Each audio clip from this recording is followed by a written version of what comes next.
தாம்பரத்தில் பழிக்கு பள்ளியாக முக்கிய குற்றவாளியை சரமாரியாக வெட்டிவிட்டு தப்பி சென்ற சரித்திர பதிவேடு குற்றவாளி உட்பட 6 பேரை தனிப்படை போலீசார் கைது செய்து சிறையில் அடைத்தனர். சென்னை தாம்பரம் ரங்கநாதபுரம் பகுதியைச் சேர்ந்தவர் சரித்திர பதிவேடு குற்றவாளியான 29 வயதான கோல்டு மணி.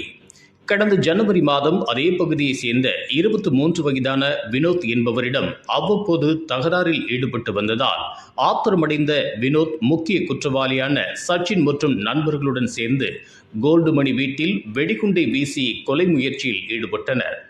கோல்டு மணி நூலிழையில் உயிர் தப்பினார். இதனையடுத்து அவர்களை கைது செய்த தாம்பரம் போலீசார் சிறையில் அடைத்தனர். இந்த நிலையில் கடந்த பிப்ரவரி மாதம் வினோத் நீதிமன்ற ஜாமீன் பெற்று தாம்பரம் காவல் நிலையத்தில் கையெழுத்திட்டு வந்துள்ளார். நேற்றிரவு வினோத் வீட்டின் அருகே நின்று கொண்டிருந்த போது மதுபோதையில் இருசக்கர வாகனத்தில் வந்த கோல்டு மணி அவருடைய சகோதரர் ஸ்ரீதர், நண்பர்கள் மாதேஷ், அஸ்வின், தினேஷ், வசந்த் ஆகியோருடன் சேர்ந்து கண்ணிமைக்கும் நேரத்தில் சரமாரியாக வெட்டிவிட்டு தப்பி சென்றுள்ளனர். இதனால் அதிர்ச்சியடைந்த அப்பகுதி மக்கள் பலத்த வெட்டுக்காயங்களுடன் கிடந்த வினோத்தை மீட்டு செங்கல்பட்டு அரசு மருத்துவமனைக்கு அனுப்பி வைத்தனர்.